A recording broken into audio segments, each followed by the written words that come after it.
Magandang araw po sa inyong lahat. Welcome to Roxy's Pinoy Stories.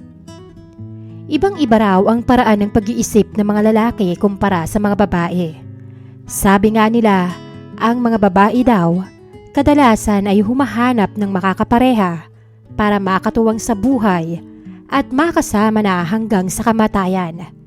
Pero pagdating sa mga lalaki, kadalasan ay pumapasok sila sa isang relasyon kahit hindi pa sila seryoso at hindi pa sila handa para sa mga responsibilidad. Magandang araw po, Miss Roxy, pati na rin po sa inyong mga listeners. Naisipan ko pong sumulat sa inyo dahil alam ko po na kayo ang makakaunawa sa mga ganitong klase ng kwento. Ako nga po pala si Kiko, 38 years old, dating security guard sa isa sa pinakamahal at pinakasikat na subdivision dito sa amin. Naisipan ko pong ibahagi ang kwento kong ito dahil hanggang ngayon ay dala-dala ko pa rin ang lahat ng natutunan ko mula sa naging karanasan ko. Akala ko noon, Miss Roxy, panalo ako kapag nakabingwit ako ng mayamang babae, ay isa na akong alamat sa mga kapwa ko lalaki. Pero hindi ko alam na habang mas lumalalim ang ginagawa ko, mas lalo na rin akong nawawala sa sarili ko. Ang tingin po ng mga tao sa akin ay mabait, palabiro, palaging bumabati sa lahat ng lalabas at pumapasok sa subdivision namin. Halos tropa ko na nga ang lahat dahil talagang bukod sa pagbati ay nakikipagkwentuhan pa talaga ako sa kanila. Walang mintis po ang pagbati ko ng magandang umaga po. Mag-iingat po kayo. Welcome back, sir. Good morning, ma'am. At kung ano-ano pang klase ng pagbati sa lahat ng tao rito sa tuwing may makakasalubong ako. Pero sa kabila po ng maganda kong reputasyon, ay meron pa pong ibang tawag sa akin ng ibang tao dito. Boy Bolero. Iyan ang kantsaw sa akin ng mga katrabaho ko. Hindi ko naman po ipagkakaila na totoo ang ipinaparatang nila. Pero hindi naman po yun dahil sa babaero ako. Ang totoo nga niyan ay matagal na akong single. Masasabi ko na meron lang akong kakayahan na basahin ng mga babae, ang mga kilos nila, ang mga gawain nila, at kung paano sila magsalita. Kaya naman, alam na alam ko kung ano ang gusto nilang marinig, kung ano ang kailangan nila sa buhay, at kung paano ko sila bobolahin. Napansin ko na sa subdivision na pinagtatrabahuhan ko, karamihan sa mga naiiwan sa mga bahay ay halos babae. Mga babae na nag-iisa sa malalaki nilang tahanan. Mga babaeng sawang-sawa na sa katahimikan. Mga babaeng palaging naghihintay na lang sa pagdating ng mga asawa nila. Ganun po kadalasan ang asawa ng mga taong masyadong busy sa paghahanap buhay. Oo nga at malakas silang kumita ng pera. Naibibigay nga nila ang mga luho at pangangailangan ng mga misis nila. Pero ang hindi nila alam, hindi lang naman pera ang importante, Miss Roxy. Importante rin ang panahon, atensyon, at effort sa isang relasyon. Lalong-lalo na sa buhay may asawa. Sabi ko sa sarili ko noon, kung hindi nagagawang ibigay ng mga asawa nila ang pangangailangan nila, siguro pwede ko yung punan sa pasimpleng mga pagbibiro, mga pagbati, pagtulong sa mga pangangailangan nila. Punan kahit papano ang lungkot ng mga misis sa subdivision namin. Pakiramdam ko po kasi ay ako lang ang nakakaintindi ng totoo sa kanila. Isa po sa mga limit kong mapansin ay ang mag-asawa na sina Ma'am Elena at Sir Ramon. Si Sir Ramon po ay isang negosyante. Marami po silang pag-aari ng mga grocery store sa lugar namin. Pati na rin po sa mga katabi naming bayan. Laging nakakotse kung umalis. Formal ang damit. Malinis at maayos at halos perpekto na kung umasta. Ganun po si Sir Ramon. Habang si Ma'am Elena naman, malayo pa lang ay kaagad mo nang maaamoy ang halimuyak ng kanyang pabango. Napaka-elegante niyang tingnan. Idagdag pa ang tindig niya na parang kahit minsan sa buhay niya ay hindi pa siya yumuko.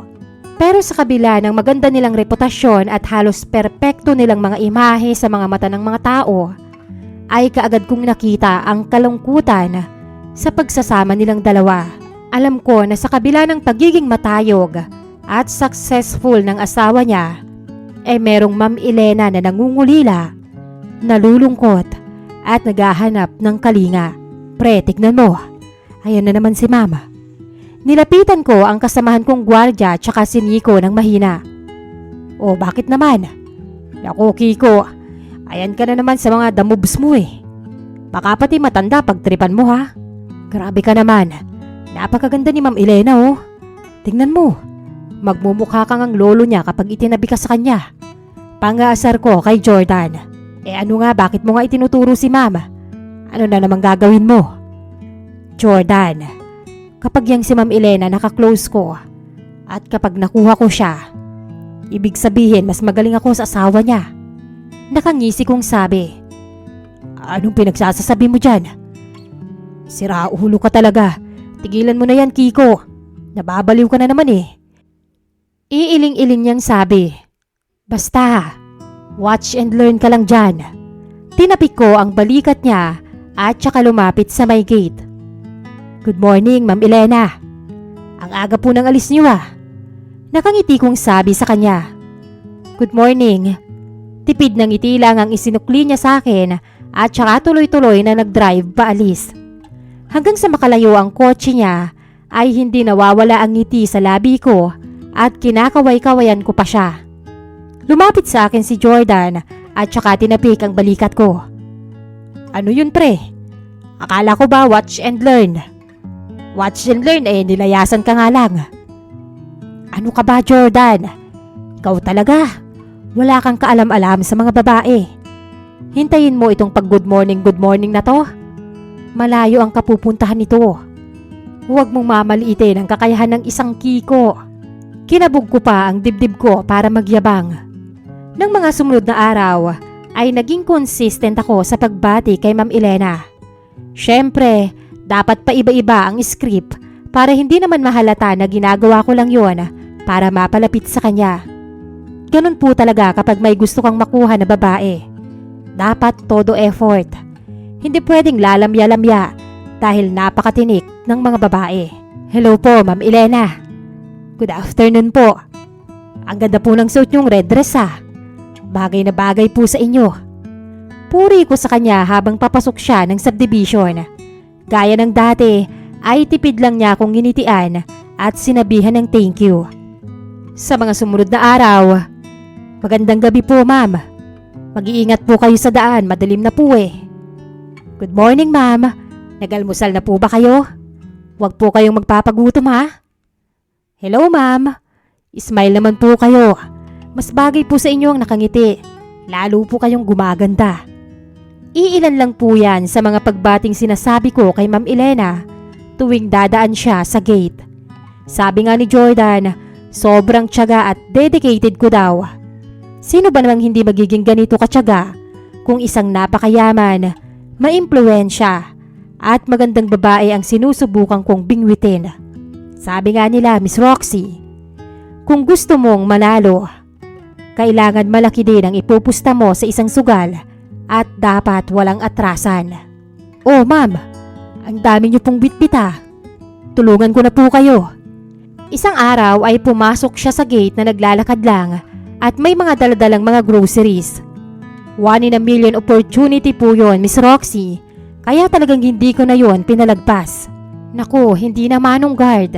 Ako na lang, nakakahiya naman sa'yo. Hindi ko siya pinakinggan at mabilis kong kinuha ang dala niyang mga grocery bags. Grabe naman po kayo sa manong, Ma'am Elena. Bata pa po kaya ako. Ako nga po pala si Kiko. Yun na lang pong itawag niyo sa akin. Huwag nang manong. Nakangiti kong sabi. Siyempre, nagpakilala na ako kaagad para naman sulit ang pagbitbit ko ng mga mabibigat niyang grocery bags. Patuloy ang pakikipagkwentuhan ko kay Ma'am Elena. Nung dumaan kami sa guardhouse ay ginisihan ko pa si Jordan. Habang siya naman ay sumisenyas na lagot daw ako habang tatawa-tawa. Hinatid ko si Ma'am Elena hanggang sa mismong bahay niya at siniguradong hinding-hindi niya ako makakalimutan matapos ang araw na yon. Ang bigat po ng mga dala niyo, ma'am. Bakit po ba wala kayong kasama? Kunwari pa akong nagbunas ng pawis pagkatapos kong ilapag ang mga grocery sa lamesa ng kusina nila. Gaya ng inaasahan, hindi basta-basta ang bahay nila Ma'am Elena.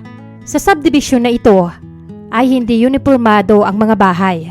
Talagang palakihan at pagandahan ang labanan. Madalas talagang busy ang asawa ko. Ang mga anak ko naman may mga trabaho na kaya may sarili na rin silang mga kondo. Nginitian niya ako at inabutan ng maiinom. Oh, ito, uminom ka muna ng mango juice. Miss Roxy, pati yung mango juice nila halatang mamahalin. Alam niyo po yung klase ng juice na sobrang pino? Smooth sa bibig, pagkatapos ay may konting sapal ng mangga para masabing fresh at galing sa totoong prutas. Ganun po ang juice nila. Salamat po, Ma'am Elena. Kawawa naman po pala kayo. Ang laki-laki ng bahay nyo pero lagi kayong mag-isa. Hayaan nyo po, kapag gusto nyo po ng kakwentuhan, sabihan nyo po kami. Naroon lang naman po kami sa may guardhouse. Tsaka ako nagpaalam na aalis. Syempre, Miss Roxy, pahapyaw lang muna ang pagbibigay ng atensyon para naman hanap-hanapin niya. Kinabukasan, gaya ng inaasahan, pagdating ng alas 8 ng umaga, ay papalabas na naman ng compound ang kotse ni Ma'am Elena. Gaya ng dati, sumilip ako sa may bintana ng guardhouse. Kinawayan ko siya kahit malayo pa. At nang papalapit na siya sa akin, ay ibinaba niya na ang bintana ng kotse at saka niya ako binati. Good morning, Ma'am Elena. Ngiting-ngiti kong sabi. Pati yata gilagid ko ay nakita niya na dahil sa sobrang lapad ng pagkakangiti ko. Good morning, Kiko. Have a great day. Ngumiti din siya sa akin bago umalis. Aba, pre, alam na niya yung pangalan mo ah. Great day pa ha? Hindi makapaniwalang puna ni Jordan. What did I tell you, pare? Sabi ko naman sa'yo, yung pasimpleng good morning ko, malayo ang kapupuntahan niyan. Nagkibit balikat pa ako na para bang inaasahan ko na ang lahat ng yon.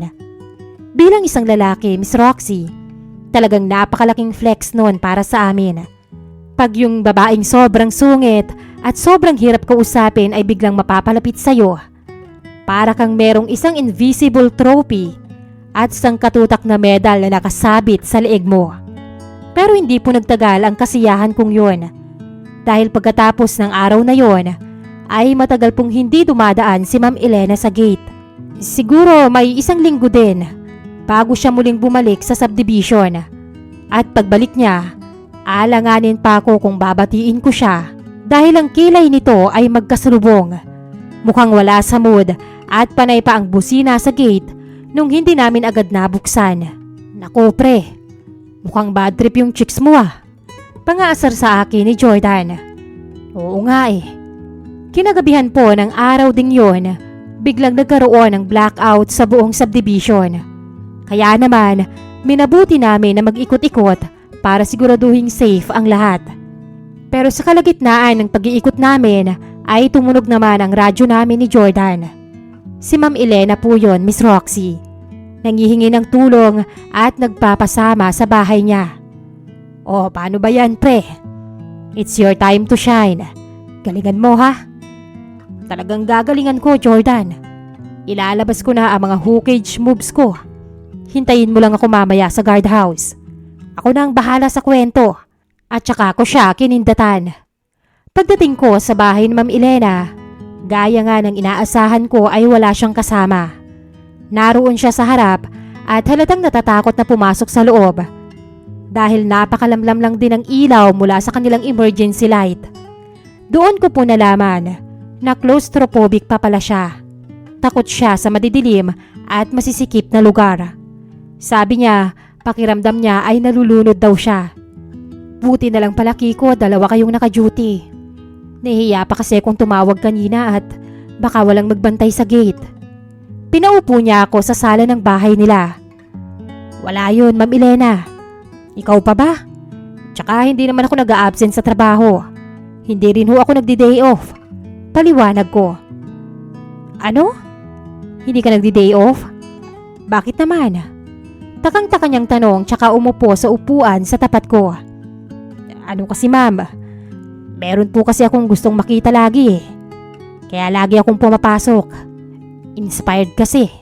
Kunwari akong yumuko at nagkamot ng batok para akalain niyang nahihiya ako habang sinasabi yon. Naku, ganun ba? May crush ka pa pala ha? Sino ba yan? inosente niyang tanong. Ma'am, nakakahiya namang sabihin. Pero masasabi ko lang po, na-miss ko siya. 1 linggo po kasi siyang wala eh. Simple, Miss Roxy, pero swak na swak sa linya. Sapat para mapangiti siya at maiparating ko ang gusto kong sabihin sa kanya. Wala pong nangyari sa amin nung gabing yun. Alam kong ang panliligaw sa isang babae ay dumadaan sa proseso. Pero matapos po ng araw na yon, ay lalo kaming naging malapit ni Ma'am Elena. Dumating pa nga po sa punto na palagi niya na akong inaanyayahan sa bahay nila. At kahit hindi ko naman trabaho ang pagbubuhat ng kung ano-anong mabigat o ang pagkumpuni ng mga bagay na hindi naman talaga sira sa bahay nila, ay ako na ang tinatawag niya para doon. Siyempre, sapat na ang mga ganong paramdam para malaman ko na nagpapapansin din siya sa akin. Hindi nga po nagtagal, Miss Roxy, ay nagkaroon kami ng pagkakaintindihan na sa amin lang at walang ibang nakakaalam liban sa katrabaho kong si Jordan. Seryoso ka ba talaga, pre? Talagang kayo na ni Ma'am Elena? Talaga namang ang tindi mo, no? Akala ko puro yabang ka lang eh. Hindi makapaniwala niyang sabi habang kumakain kami ng tanghalian sa guardhouse. Ayaw mong maniwala eh. O ito, teka lang. Kinuha ko ang backpack ko at inilabas sa mga imported na tsokolate na naroon. Pati na ang mamahaling wine na ibinigay sa akin ni Ma'am Elena. Wow! Galing yan kay Ma'am Elena, pre. Hindi ko akalain na makakatikim ako ng ganitong brand ng tsokolate. Sa social media ko lang to nakikita eh.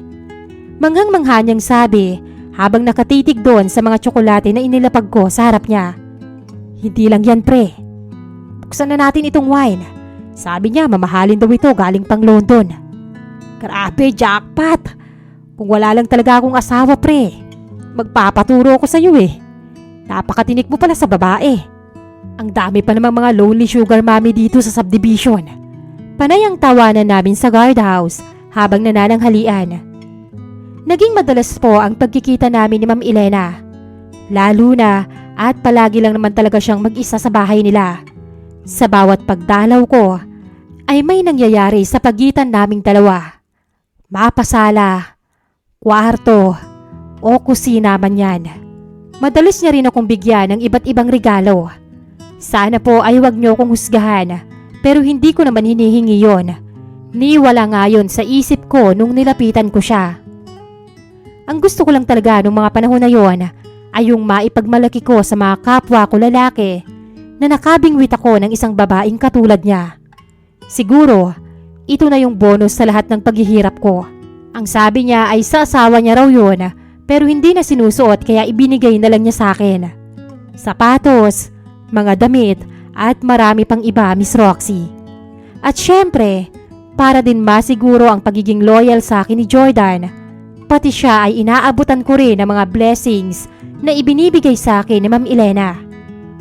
Miss Roxy, akala ko po dati kapag naging kami ni Ma'am Elena o kapag nakuha ko na ang gusto ko sa kanya, ay kaagad din akong lalayo. Na mabilis lang ang magiging pagsasama namin at matatapos din kaagad ang lahat. Pero doon po ako nagkamali. Dahil sa ginagawang pagtrato sa akin ni Ma'am Elena at sa mga bagay na ibinibigay niya sa akin na ni minsan ay hindi ko akalaing mararanasan ko, ay ako itong nakadepende na ngayon sa kanya. Kung dati ay ginagawa ko ang lahat para ako ang hanap-hanapin niya, ngayon, baligtad ang naging sitwasyon namin. Ako itong palagi siyang namimiss, palagi siyang hinahanap-hanap at panayang text ang tawag ko sa kanya. Na minsan ay ikinagagalit na niya, lalo kapag nandiyan ang asawa niya. Ano ka ba naman, Kiko? Gusto mo bang mahuli tayo? Hindi ba't sabi ko mag-iingat ka? Huwag kang tatawag o magte-text sa akin hanggang hindi ako ang nauunang tumawag sa'yo. Sermon niya sa akin pagtapak ko pa lang sa loob ng bahay nila. Sorry na, love. Kasi naman, inaantok na ako pero wala ka pa ring paramdam. Bakit napapadalas yata ang pagsasama niyo ng asawa mo? Dati naman lagi siyang wala. Tapos ngayon, parang mahal na mahal ka na niya kung umasta siya. Pagreklamo ko. Ano ka ba naman, Kiko? Siyempre, asawa niya pa rin ako. Tsaka, malapit na rin kasi siyang mag-retire. Kaya mas marami na siyang oras sa akin ngayon. Early retirement ba yan? Hindi pa naman ganun katanda ang asawa mo para mag-retire ah. Oo, early retirement. Napag-usapan na namin yan matagal na. Kaya ngayon, sinusunod niya na ang plano namin. Paano na tayo kapag nag-retire na siya? Palagi na ba siyang nandito sa bahay niyo noon? Lumapit ako sa kanya at niyakap siya mula sa likod. Paano naman ako? Kakalimutan mo na ba ako? Paglalambing ko sa kanya, pag nagkataon Kiko, wala na tayong magagawa. Miss Roxy, sa paglipas po ng mga araw, ay ramdam na ramdam ko ang pag-iwas sa akin ni Ma'am Elena. Minsan ay hindi na rin niya ako pinapapunta. At kapag magkasama kami, madalas ay tahimik na siya. Kiko, napapagod na ako. Sa atin at sa lahat. Akala ko noon hindi niya na ako mahal. Akala ko mag-isa na lang ako. Pero habang papalapit ang retirement ni Ramon, mas lalo kong nakikitang gusto niyang bumawi sa akin. Paano naman ako? Hindi ko alam, Kiko. Masakit marinig yon, Miss Roxy. Sa unang pagkakataon, pakiramdam ko, ako naman ang napaglaruan. Pero kahit ganon, hindi ko pa rin siya iniwan. Mahal ko na siya, Miss Roxy. At yon ang pinakamalaki kong pagkakamali. Dumating ang araw ng retirement party ni Sir Ramon. Halos buong subdivision ay invited. Malaki ang handaan, maraming pagkain at bisita. At habang nakatayo ako sa may gate, pinapanood ko silang mag-asawa. Ngayon ko lang ulit nakita si Ma'am Elena na ganun kasaya. Magkahawak sila ng kamay ng kanyang asawa. At habang nagbibigay ng speech si Sir Ramon, napansin kong umiyak si Ma'am Elena. Sa wakas, sabi ni Sir Ramon, matutupad na rin ang pangako ko sa asawa ko na bibigyan ko na siya ng mas maraming oras. Nagpalakpakan ng mga bisita. Hindi ko alam kung bakit bigla akong nakaramdam ng hiya. Pagkatapos ng party, nagulat ako nang lapitan ako ni Ma'am Elena sa may guardhouse. Nag-duty ka rin pala. Ngumiti ako. Trabaho po eh. Tumahimik siya saglit at saka nagsalita. Tara, samahan mo kong maglakad. Naglakad kami sa loob ng subdivision hanggang siya ang unang bumuntong hininga. Kiko, sa tingin ko hanggang dito na lang tayo. Parang may mabigat na bagay na bumagsak sa dibdib ko. Ganun na lang ba yun? Sa tingin ko, gusto ko nang ayusin ang buhay ko, Kiko. Alam mo, mahinahon niyang sabi, hindi kita pinagsisisihan. Napatingin ako sa kanya. Sa matagal na panahon, ikaw ang nagbigay sa akin ng saya noong pakiramdam ko mag-isa ako. Unti-unting namuo ang luha sa mga mata niya at nagpapasalamat ako sa iyo doon. Hindi ko alam ang mga isasagot ko sa kanya noong mga panahon na yon, Miss Roxy. Dahil sa dami ng beses na nang bola ako ng babae, noon lang ako nawalan ng salita. Pero mahal ko pa rin ang asawa ko, Kiko. Masakit marinig, pero alam kong hindi ako ang asawa. Siguro, dumating ka sa buhay ko para iparamdam sa akin kung ano ang kulang. At dahil doon, mas na-realize ko kung ano ang gusto kong ayusin. Huminga ako ng malalim. Masaya ka ba, ma'am? Ngumiti siya. Oo, masayang masaya ako. At sa unang pagkakataon, hindi ako nagalit. Hindi ako nagtampo o nangulit pa. Ngumiti lang ako sa kanya. Maraming salamat din po, ma'am. Sa ano? Sa pagpapa-experience sa akin ng ganitong klaseng relasyon.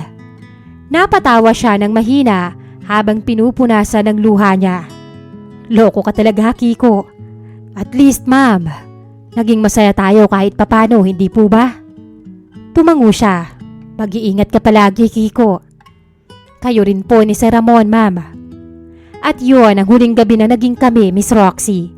Pagkatapos noon, ay naging maayos na ulit ang lahat. Unti-unti na rin akong lumayo. At sa kaso ko, natutunan kong hindi pala sapat ang pambobola, lambing at thrill. Kasi sa huli, Iba pa rin kapag tunay na pagmamahal at mahabang pinagsamahan ang pinag-uusapan. Ngayon, Miss Roxy, wala na ako sa subdivision na yon. Lumipat na rin ako ng trabaho. Siguro, panahon na rin para ayusin ko ang sarili ko.